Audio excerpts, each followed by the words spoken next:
সংবিধানের পঞ্চদশ সংশোধনী কেন অবৈধ নয়, হাইকোর্টের রুল। সংশোধনীতে গণতন্ত্রহীন হয়ে পড়ে দেশ, বললেন অ্যাটর্নি জেনারেল। শেখ হাসিনা ও তার সহযোগীদের বিরুদ্ধে একের পর এক হত্যা মামলা, আন্তর্জাতিক অপরাধ ট্রাইব্যুনালে তৃতীয় অভিযোগ দায়ের।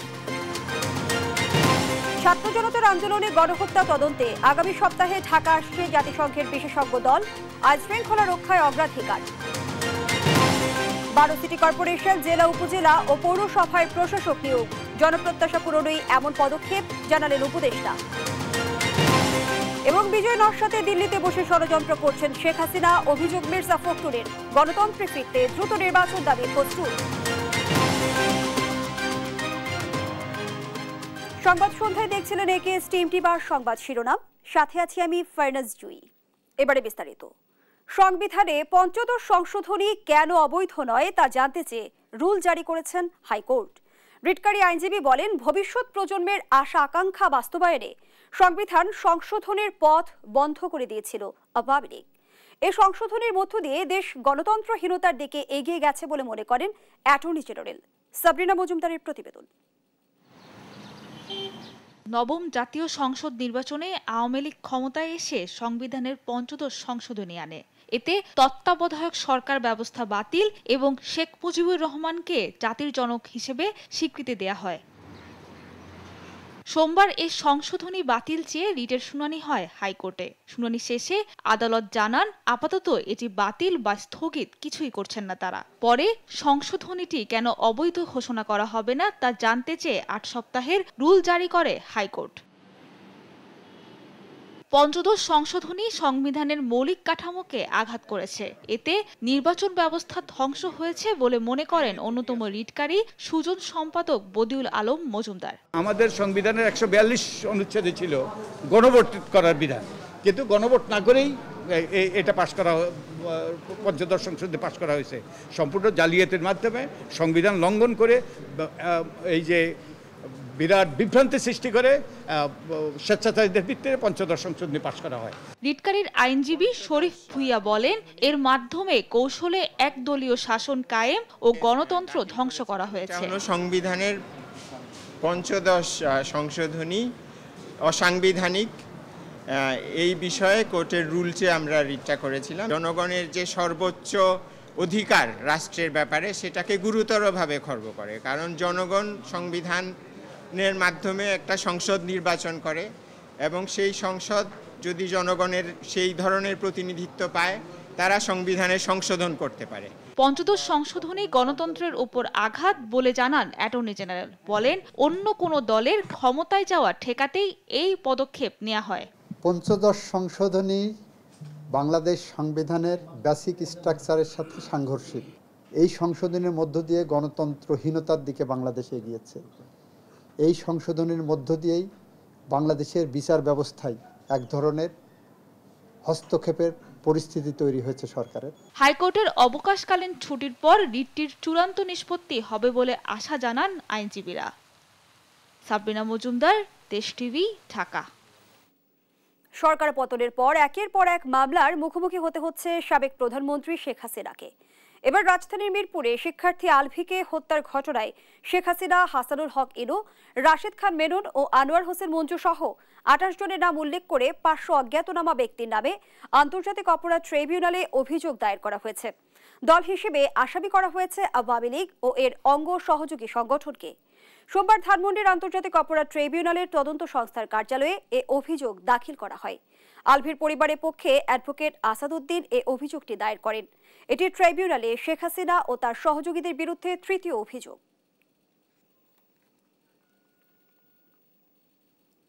এদিকে চট্টগ্রাম ও নারায়ণগঞ্জে আলাদা দুটি হত্যা মামলা হয়েছে সাবেক প্রধানমন্ত্রী শেখ হাসিনার নামে। সোমবার দুপুরে পাঁচলাইশ থানায় নিহত ওয়াসিম আকরামের মা জোসনা বেগম বাদী হয়ে এ মামলা করেন। এতে শেখ হাসিনা ছাড়াও ওবায়দুল কাদের, হাসান মাহমুদ, নওফেল সহ 108 জনকে আসামি করা হয়। অজ্ঞাত আসামি রয়েছে আরও 100 থেকে 150 জন। এদিকে রোববার রাতে নারায়ণগঞ্জের সিদ্ধিরগঞ্জ থানায় 62 জনের নাম উল্লেখ করে একটি হত্যা মামলা হয়।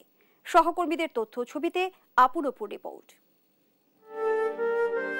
গেল 16 জুলাই চট্টগ্রামের মুরাদপুরে কোটা আন্দোলন চলাকালে হামলা চালায় আওয়ামী লীগ ও অঙ্গ সংগঠনের নেতাকর্মীরা। গুলিতে নিহত হয় কলেজ শিক্ষার্থী ওয়াসিম আকরাম। তার মৃত্যুতে ইন্ধনদাতা হিসেবে সাবেক প্রধানমন্ত্রী শেখ হাসিনা, ওবায়দুল কাদের, হাসান মাহমুদ ও নওফেল সহ 108 জনের বিরুদ্ধে হত্যা মামলা করেন নিহতের মা জোসনা বেগম। সোমবার পাঁচলাইশ থানায় করা মামলায় আরও 100 থেকে 150 অজ্ঞাতকে আসামি করা হয়। এজাহারে উল্লেখ করা হয়, ঘটনার দিন বিকেলে আসামিদের নির্দেশেই হামলা, গুলি ও বোমা বিস্ফোরণ ঘটানো হয়। এতে হতাহত হয় অনেক শিক্ষার্থী ও সাধারণ মানুষ। গুলিবিদ্ধ অবস্থায় চমেক হাসপাতালে নিলে আকরামকে মৃত ঘোষণা করে চিকিৎসক। এর আগে রোববার রাতে নারায়ণগঞ্জের সিদ্ধিরগঞ্জ থানায় শেখ হাসিনা, ওবায়দুল কাদের, শামীম ওসমান সহ 62 জনের নাম উল্লেখ করে আরও একটি হত্যা মামলা করা হয়। 21 জুলাই গুলিবিদ্ধ হয়ে মাছ ব্যবসায়ী মিলন হত্যার অভিযোগে এ মামলা করা হয়। এ নিয়ে সোমবার দুপুর পর্যন্ত শেখ হাসিনার বিরুদ্ধে মোট 15টি মামলা হয়েছে। এর মধ্যে 12টি হত্যা, 1টি গণহত্যা, 1টি অপহরণ ও 1টি হত্যা চেষ্টা মামলা। আপন অপু, নিউজ ডেস্ক, দেশ টিভি। ঢাকা উত্তর দক্ষিণ সহ 12 সিটি কর্পোরেশনের মেয়রকে অপসারণ করে প্রশাসক নিয়োগ দিয়েছে সরকার। এছাড়া 60 জেলা পরিষদ, 493 উপজেলা পরিষদ এবং 323 পৌরসভাতেও প্রশাসক নিয়োগ দেওয়া হয়েছে। গণ আন্দোলনের প্রত্যাশা পূরণ এবং রাষ্ট্র সংস্কারের অংশ হিসেবে এ পরিবর্তন আনা হয়েছে বলে জানান স্থানীয় সরকার উপদেষ্টা AF হাসান আরিফ। তবে ইউনিয়ন পরিষদ নিয়ে এখনও কোনো সিদ্ধান্ত হয়নি বলেও জানান তিনি। জান্নাতুল মোহনার প্রতিবেদন। পদ হারালেন দেশে 12 সিটি মেয়র। এসব সিটি কর্পোরেশনে প্রশাসক নিয়োগ দিয়েছেন স্থানীয় সরকার বিভাগ। ঢাকা উত্তর সিটির মেয়র আতিকুল ইসলামকে সরিয়ে মাহমুদুল হাসানকে এবং ঢাকা দক্ষিণের মেয়র শেখ ফজলেনুর তাপসকে সরিয়ে ডক্টর মোহাম্মদ শের আলীকে প্রশাসক নিয়োগ দেওয়া হয়েছে। নারায়ণগঞ্জ সিটির প্রশাসক হয়েছেন অতিরিক্ত সচিব AHM কামরুজ্জামান।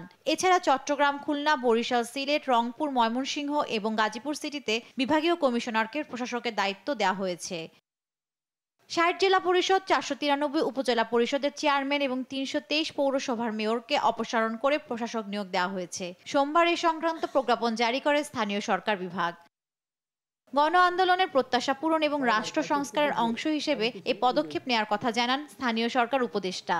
আন্দোলনের যে প্রত্যাশা এবং দাবি যে পুরনো কোনো রিজিম সংক্রান্ত বা রিজিমের সঙ্গে সম্পৃক্ত এই প্রত্যেকটি কিন্তু হচ্ছে একটা রিপ্রেজেন্টেটিভ বডি, ছোট থেকে বড় পর্যন্ত, পার্লামেন্টের পরে ধাপে ধাপে ধাপে এক করে গ্রাম পর্যায় পর্যন্ত ইউনিয়ন পরিষদে।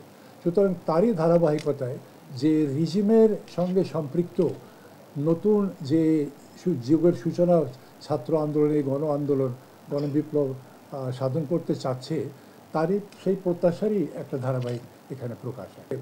লোকাল গভর্নমেন্টকে একটা পরিচ্ছন্ন করার একটা প্রচেষ্টা।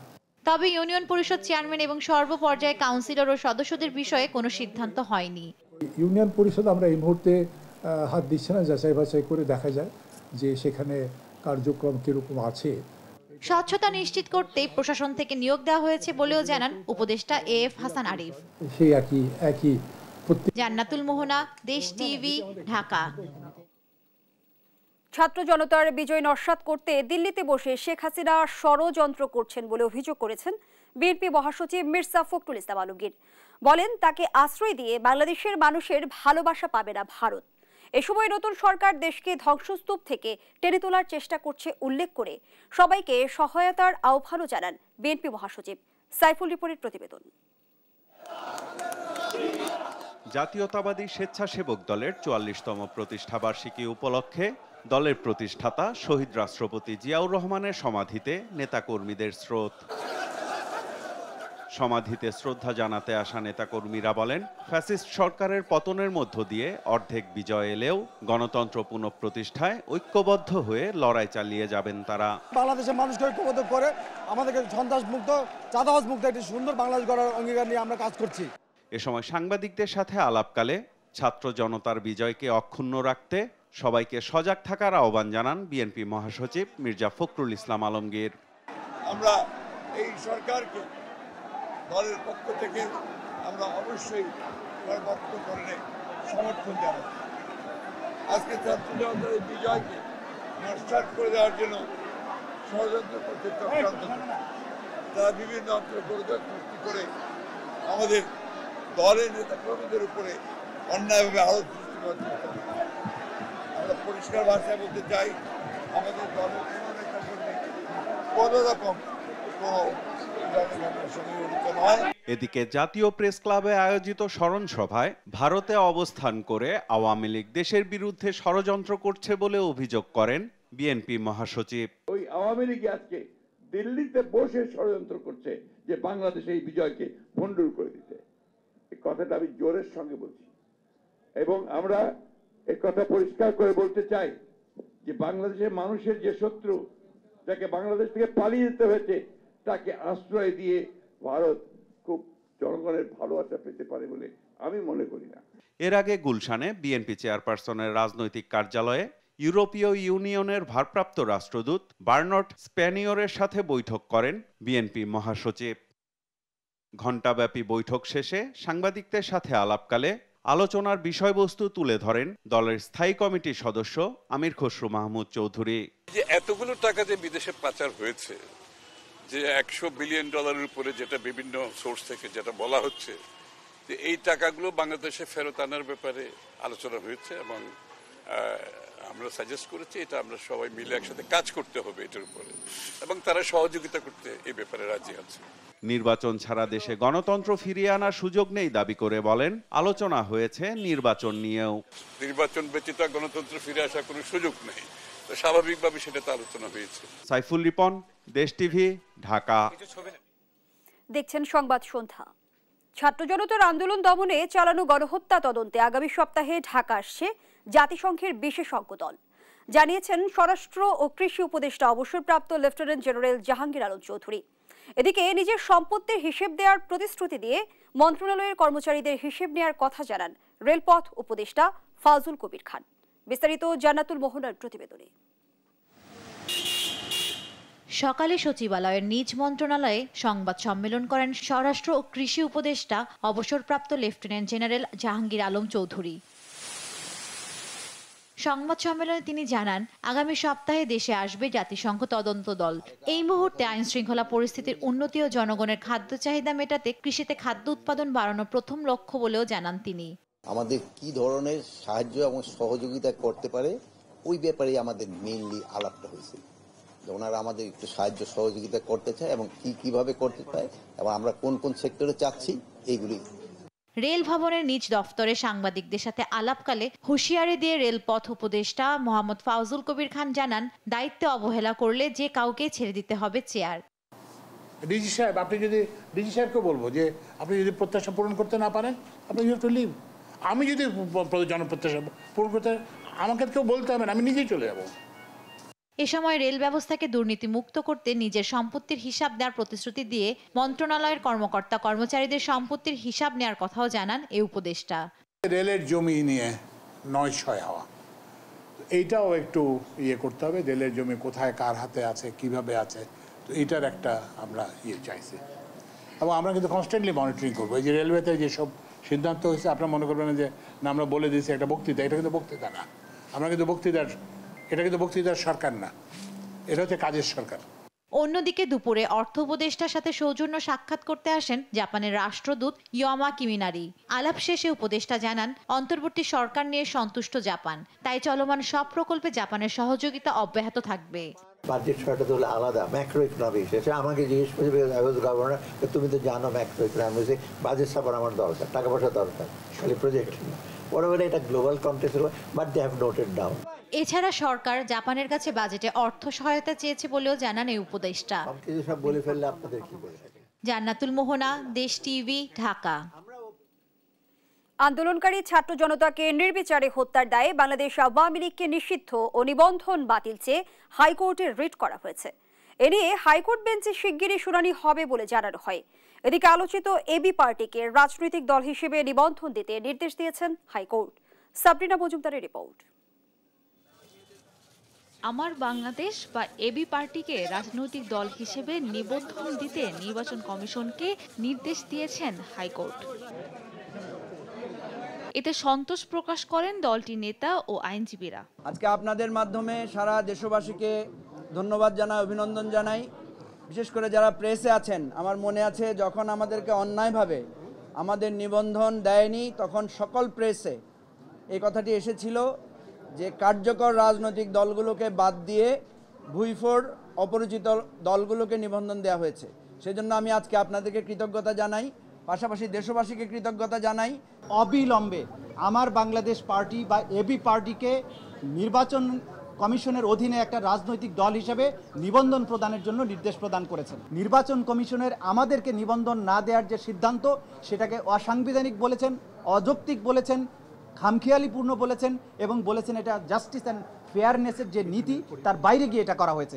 যখন নির্বাচনের ক্ষেত্র তৈরি হবে সে সময় এবি পার্টি নির্বাচনে অংশগ্রহণ করবেন বলে আশাবাদী রিটকারী আইনজীবী। এদিকে ছাত্র জনতাকে নির্বিচারে হত্যার দায়ে বাংলাদেশ আওয়ামী লীগকে নিষিদ্ধ ও নিবন্ধন বাতিলের রিট হয়েছে হাইকোর্টে। দেশ সংস্কারের লক্ষ্যে অন্তর্বর্তীকালীন সরকারের মেয়াদ সর্বোচ্চ 3 বছরে হওয়া উচিত বলে মনে করেন রিটকারী। জনস্বার্থে দেশ সংস্কারের লক্ষ্যে বর্তমান অন্তর্বর্তীকালীন সরকারকে মিনিমাম 3 বছর মেয়াদ দেওয়ার জন্য, যেহেতু এটা সংবিধানের মধ্যে নাই, সংবিধানে আছে এই তত্ত্বাবধায়ক সম্বন্ধে, কিন্তু অন্তর্বর্তীটা সম্পূর্ণ একটা নতুন ইস্যু। দল হিসেবে আওয়ামী লীগকে নিষিদ্ধ করার ইস্যুটি বিচারপতি KM আসাদুজ্জামানের নেতৃত্বাধীন হাইকোর্ট বেঞ্চে শুনানি হবে বলে জানানো হয়। সাবরিনা মজুমদার, দেশ টিভি, ঢাকা। আওয়ামী সরকারের 41 মন্ত্রী এমপির দুর্নীতি খতিয়ে দেখছে দুর্নীতি দমন কমিশন, যারা গেল 15 বছরে ক্ষমতার অপব্যবহার ও দুর্নীতির মাধ্যমে গড়েছেন অঢেল সম্পদ। বঙ্গবন্ধু মেডিকেল বিশ্ববিদ্যালয়ে সাবেক ভিসি শরফুদ্দিন আহমেদ ও শিল্পকলা একাডেমির সাবেক মহাপরিচালক লিয়াকত আলী লাকীর দুর্নীতির তদন্ত গতি পেয়েছে। মহিউদ্দিন আহমেদকে সঙ্গে নিয়ে নূপুর মাহমুদের রিপোর্ট। রাজধানীর মোহাম্মদপুর বাসা থেকে গেল 17 আগস্ট বিদেশি মুদ্রাসহ 3 কোটি 1 লাখ টাকা উদ্ধারের ঘটনায় অভিযুক্ত দুর্যোগ ব্যবস্থাপনা ও ত্রাণ মন্ত্রণালয়ের সাবেক সিনিয়র সচিব শাহ কামালকে গ্রেফতার করে গোয়েন্দা পুলিশ। এর দুদিন পর তার চাকরি জীবনের দুর্নীতির ফিরিস্তি খুঁজতে নেমেছে দুদক। একই দিনে বঙ্গবন্ধু মেডিকেল বিশ্ববিদ্যালয়ের সাবেক ভিসি শরফুদ্দিন আহমেদের বিরুদ্ধে শত কোটি টাকার নিয়োগ বাণিজ্যের অনুসন্ধান শুরু করেছে। আর 3 বছর ধরে থমকে থাকা শিল্পকলা একাডেমির সাবেক মহাপরিচালক লিয়াকত আলী লাকীর দুর্নীতির অনুসন্ধান গতি ফিরেছে। সম্পদের সন্ধানে বিভিন্ন দপ্তরে পাঠানো হয়েছে চিঠি। শাহ কামালের বিরুদ্ধে চাকরি জীবনে দুর্নীতি ও ক্ষমতার অপব্যবহার করে শত শত কোটি টাকা উপার্জন এবং অবৈধ সম্পদ অর্জন সংক্রান্ত একটি অভিযোগ আমাদের দুর্নীতি দমন কমিশনে এসেছে। অধ্যাপক ডাক্তার মোহাম্মদ শরফুদ্দিন আহমেদ ও তার পিএস ডাক্তার রাসেল ও অন্যান্যের বিরুদ্ধে অবৈধ সম্পদ অর্জন করা সংক্রান্ত অভিযোগ দুর্নীতি দমন কমিশনে পাওয়া গেছে। গেল 15 বছরে নজিরবিহীন সম্পদ বেড়েছে আওয়ামী লীগ সরকারের 18 মন্ত্রী, প্রতিমন্ত্রী ও 23 জন সংসদ সদস্যের। সাবেক বাণিজ্য মন্ত্রী টিপু মুনশি, আইনমন্ত্রী আনিসুল হক, স্বাস্থ্যমন্ত্রী জাহিদ মালিক সহ অন্যান্যরা গড়েছেন সম্পদের পাহাড়। এ নিয়ে তদন্ত করতে এক আইনজীবীর আবেদন খতিয়ে দেখছে দুদক। দুর্নীতি দমন কমিশন তো আসলে যে কার্যক্রমগুলি করছে আপনারা হয়তো দেখে থাকবেন, গত 1 বছর থেকে তো অনেক গতি এসেছে, এটা আপনাদের স্বীকার করতেই হবে। তো সুতরাং এই ধরনের অভিযোগ আসলে সেগুলো অবশ্যই গুরুত্ব সহকারে বিবেচনা নেওয়া হবে। অন্তর্বর্তী সরকার দায়িত্ব গ্রহণের পর কিছুদিন দুদকের কার্যক্রম স্থবির থাকলেও কয়েকদিনে বেড়েছে কাজের গতি। বিগত সরকারের একাধিক এমপি মন্ত্রী থেকে শুরু করে পুলিশ কর্মকর্তারাও ফাঁসছেন দুদকের জালে। নূপুর মাহমুদ, দেশ টিভি, ঢাকা।